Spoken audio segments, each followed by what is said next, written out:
all about art. I remember being 17 years old. Okay, I'm only 26, so that wasn't very long ago, but nevertheless, I remember being 17 and being a superstar. I did everything in high school. I had a 4.3 GPA. I attended one of the highest ranked high schools in America. I was captain of both the varsity basketball and volleyball teams.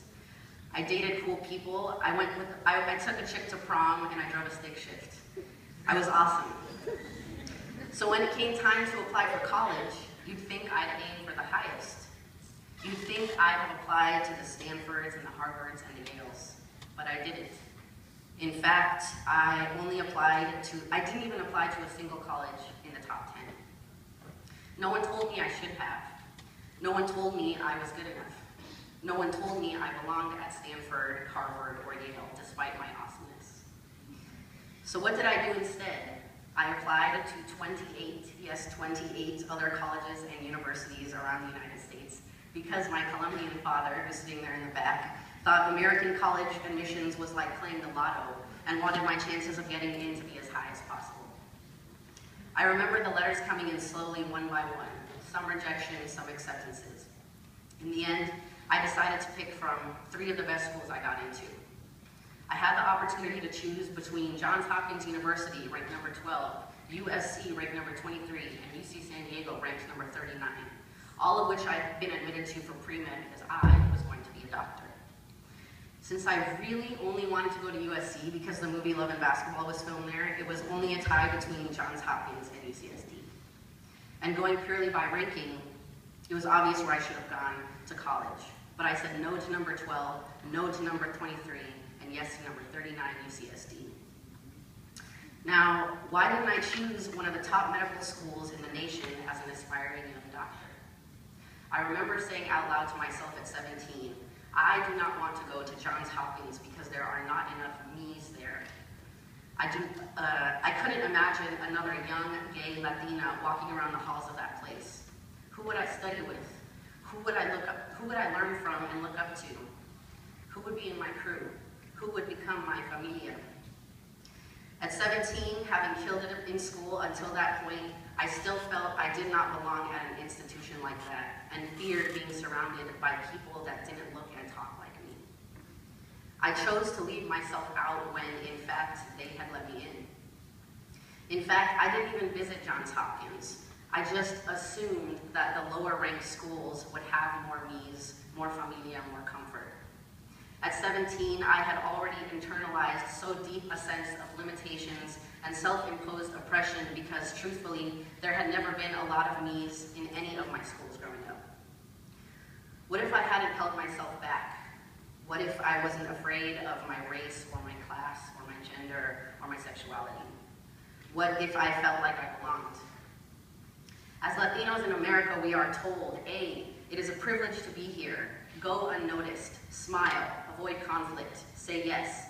Tenemos que ser simpáticos con los demás. B, assimilate, white is right. Learn their history, learn their language, read their books, we are in their home.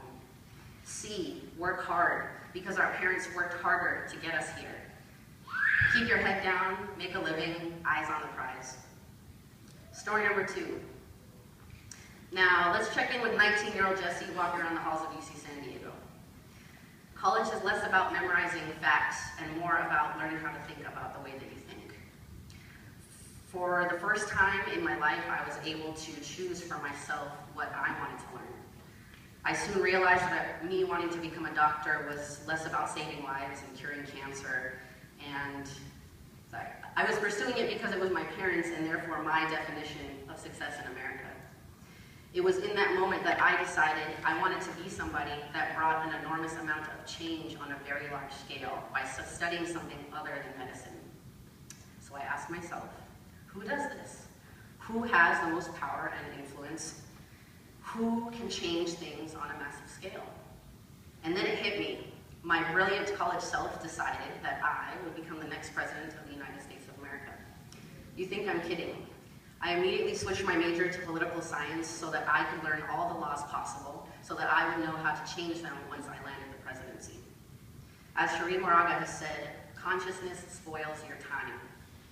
And that's the purpose of college. to become conscious, to arm yourself with history, their story, your story, all the story you can get, so you can decide what to pursue and why. Story number 3, everybody still with me? Yeah? Awesome, okay, good. Fast forward to college graduation. It was 2009 and no one was hiring new college grads with humanities degrees. And shockingly, no one was putting out job postings in search of future presidents. So I was given the gift of time. Banksy and Shepard Fairey were just beginning to get noticed by the art world. And I remember seeing a painting made up of stencils and spray paint for the very first time. These guys found ways to show their political views and manipulate public space with a simple image. This thrilled me. So after graduating, I went to Home Depot and I bought 3 cans of spray paint. And I watched about 27 YouTube videos on how to make stencils. And after several attempts, I had my very own Jessica Sabogal 1-layer stencil. I must have sprayed that thing 1,000 times. I was so proud of that thing. I also fell in love and moved across the country to live in a small community of artists in western Massachusetts. On the East Coast, there was shit tons of snow, but there wasn't much pressure to become a doctor or get married or start a family or get a real job. I just had to live on my girlfriend's couch and make art in the basement of her dorm. I was so brave in those days, going door to door to coffee shops, hair salons, shoe stores, you name it, proposing that they let me hang my art on their walls. My hands were wet with paint. I was broke. Some of my best stuff sold for $40 back then because I just needed the quick cash. But I worked hard at it, and that part came easy because I loved it. I felt brave and bold and invincible. Next thing I know, I received an email from Penguin Books asking me to design the 20th anniversary cover of Dorothy Allison's Bastard out of Carolina. Soon, Facebook headquarters commissioned me for their old offices in Palo Alto, making me the first female artist to grace their walls. I made national news, showed at multiple venues. I ran a pop-up shop. I launched my Women Are Perfect campaign. I even returned to my homeland of Colombia to do a mural in the midst of an agrarian strike. But I remember being told,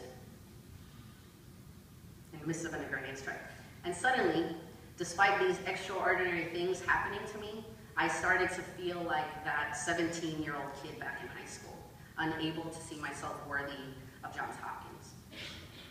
I was consumed with this sudden fear that all these really important people were entrusting me to do these really important things because I was somehow tricking them into thinking that I was an artist. But I remember being told, the only difference between you and Shepard Fairey is that he's out there making murals all over the world, and you're here sitting on the couch because you're scared. There isn't a day that goes by that I don't feel like I want to quit, where I didn't think I was grand enough to show in galleries or give keynote speeches like this one. But I sought out other people of color who believe for me. Their belief carries me forward, pushing me to ignite the imposter syndrome within me and to embrace my abilities. But it took a long time to find these people. So I want to save all of you that precious time and tell you here and now that you are enough. You are worthy of all opportunity. So now let's tie it all back together with one final list. Here it is. It's time to enter the home stretch. Here are the top 5 musings of a first-generation Colombian-American lesbian graffiti artist.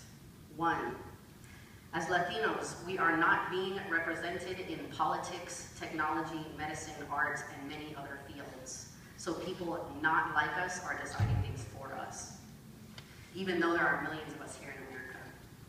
Go out and become those decision makers. Go out and become storytellers. Go out and become the leaders we so desperately need. The first step is college. College is waiting for you. I need you to be here. You need you to be here. People you haven't met yet are counting on you to move, inspire, and support them. Someone has to choose number 112 and number 39. Why not you? Number 2, there will be many days throughout your life in which you'll wake up feeling like an imposter. You'll get down on yourself. Maybe you didn't wake up early enough, or you ate too much, or you waited until the last minute. Whatever it is, you will at times make yourself feel not good enough. That feeling of inadequacy, that feeling of not belonging or deserving, will threaten your existence. It will attempt to blind you from seeing a choice. No one is telling you more loud and clear to choose number 39 than yourself. 3, if you stay true to your dreams, if you do the hardest part, which is to work at it, to truly work at it day after day after day, if you get off the couch and do, I promise you all the what the fuck am I doing days will add up to something.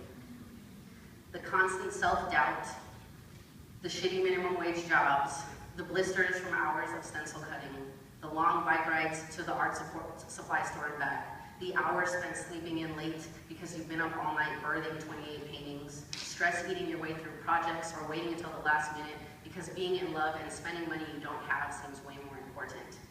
Those days will be the before and after moments of your consciousness. Those days will be the bookends of an education. 5, here's the last thing I want to leave you with.